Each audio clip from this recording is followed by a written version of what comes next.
ہم نے رب کے حکموں کو توڑا، ہم نے پرواہ ہی نہیں کی کہ سمجھے کہ دنیا میں آئے ہیں، ہماری دنیا ہے، آوارہ ہے، خواہشات نفس کے مطابق زندگی گزارے، آنکھیں بے حیائی میں لگی رہی، سوچیں آوارگی میں لگی رہی، کان نغمے سنتے رہے، زبان جھوٹ بکتی رہی، ظلم و جبر کا بازار گرم رکھا، عصمت عزت پامال کرتی رہی، لوگوں کا مال لوٹتا رہا، حق غصب کرتا رہا، کلیجے اور دل چیرتا رہا، لوگوں کو زخمی کرتا رہا، لوگوں کے جذبات سے کھیلتا رہا، پرواہ ہی نہیں کی کہ یہ دنیا ہے، امتحان گاہ ہے، چند دلوں کے لیے آئے ہیں، اللہ کے حضور پیش ہونا ہے، عملوں کا حساب ہونا ہے۔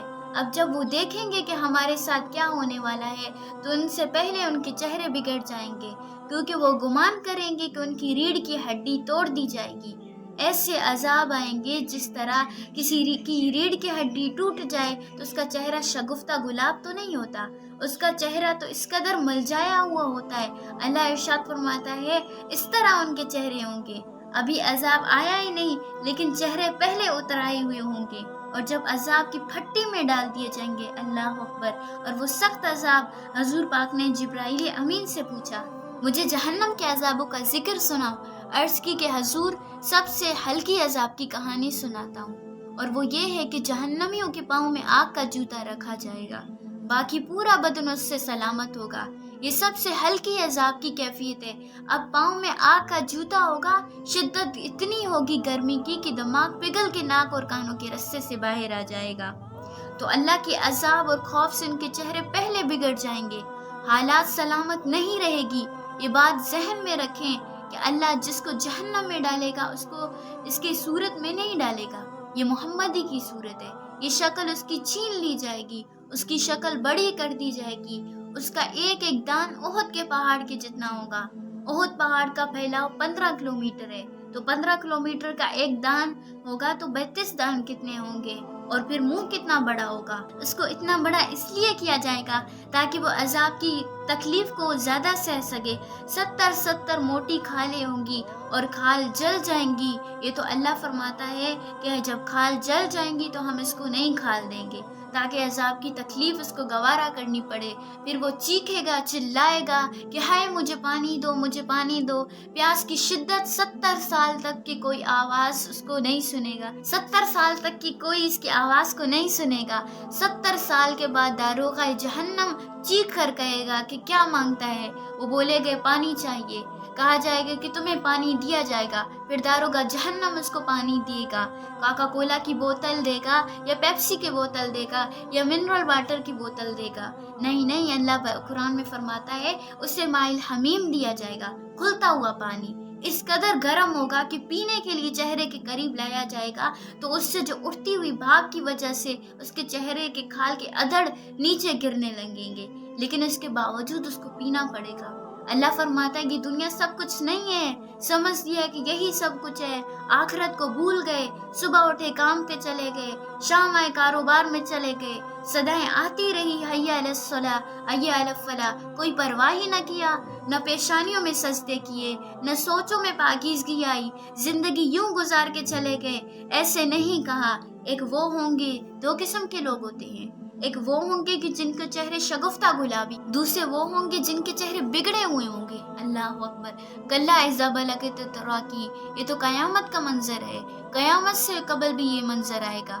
اللہ اس منظر کو بھی بیان کرتے ہوئے کہتے ہیں کہ کلا اذا بلغت التراقی، ہاں جب جان گلے کو پہنچ جائے گا، اے انسان تیرے اوپر وہ گھڑی بھی آنے والی ہے، وہ وقت بھی آنے والا ہے جب سانس ہنسلی میں اٹک جائے گا، جب سینے سے اوپر سانس چلی جائے گی۔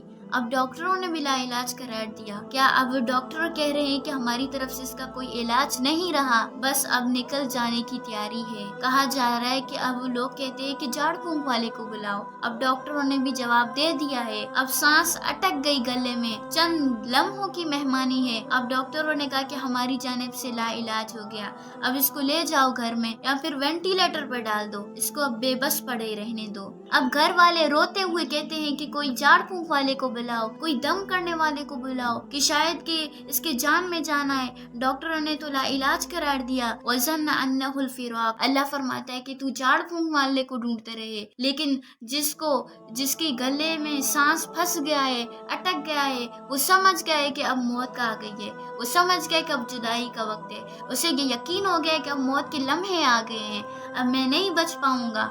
अब आंखें तारे लगे हुए होंगे। वल्तफतुस्साकु बिस्साक, पडलियों पे पडलियां चढ़ गई। जब मौत आती है तो पडली लपट जाती है, उसको फिर जुदा करते हैं और जुदा करके दोनों अंगूठे बांध दिए जाते हैं ताकि पडली के ऊपर पडली ना चढ़े। अल्लाह वो मंजर बयान करता है कि साहिब ये वक्त आने वाला है जब दोनों अंगूठे बांध दिए जाएंगे, जब नाक में रुई ठोंस दी जाएगी, जब चिट्टे लिबास में कफन दी जाएगी, जब गस्साल के सामने बेबस पड़े होगा और वो चाहे ये बाजू उठाए या चाहे वो बाजू उठाए, चाहे गर्म पानी तुझ पर डाले या सर्द पानी डाले, जब बेबस पड़े होगा और जो गुस्ल देने वाला होगा वो तुम्हारी नाक में रुई पहुंचेगा और दोनों अंगूठे बेबस होंगे और वो बांधे हुए होंगे। तो ये महल, ये माड़ी, ये कोठियाँ, ये बंगले जिसको सवेरे शाम लके हिलालो हराम की तमीज किए बगैर बनाया था। गस्से आजम रज़ियल्लाहु तआला अन्हु बोले, मकान बना रहा है, बसेगी, और हिसाब तो जाके देख उन लोगों का जो एक रात में भी तुझे इस घर में, ये घर जब तू कब्र में जाएगा तो ये घर तुझे एक रात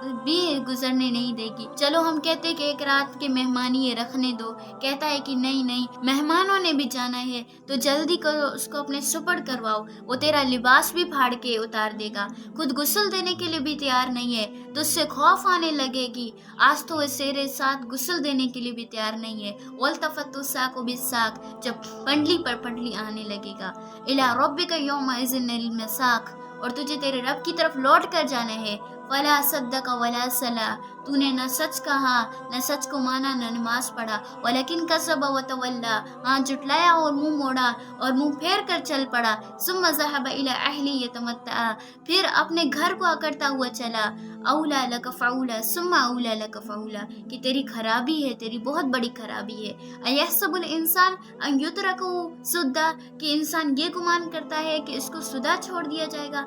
सुदा अरबी में ऐसे ऊंट को कहते हैं जिसकी मुहार ना हो, जिसकी मुहार किसी के हाथ में ना हो, शतर बेमुहार हो, जहाँ मर्जी जिस घाटी में जाए, जहाँ मर्जी जिस कुएं में पानी पिए, जहाँ मर्जी जिस जगह चारा खाए, शतर बेमुहार कहते हैं, उसको सुदा कहते हैं। तो इंसान भी ये गुमान करता है कि मैं भी सुदा हूँ, कोई मुझसे ना पूछे मैं जहाँ जाऊँ, मेरे जज्बात पे कोई कतई खलल ना लगाए, क्यों रोके मुझे कोई। बिलखसूस जवानी के आयाम के अंदर जवान को बड़ा होता है कि कोई मुझे क्यों रोके।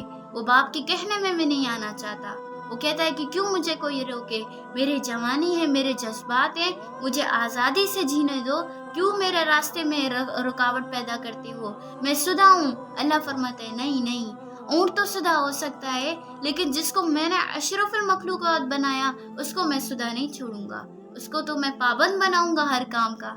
अब वो कहता है कि नहीं नहीं, ये कैसे दोबारा उठाए जाएंगे। अब दोबारा वही बात आ गई, अलम यकु नुतफतन मिन मन्नियन युमना।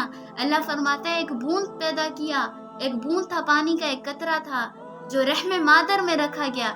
सुम्मा काना अलाकतु, फिर वो पानी का कतरा लूथड़ा बना। फखलका फसव्वा वसव्वा, फिर अल्लाह ने उसको पैदा फरमाया, फिर ठीक अववार किया।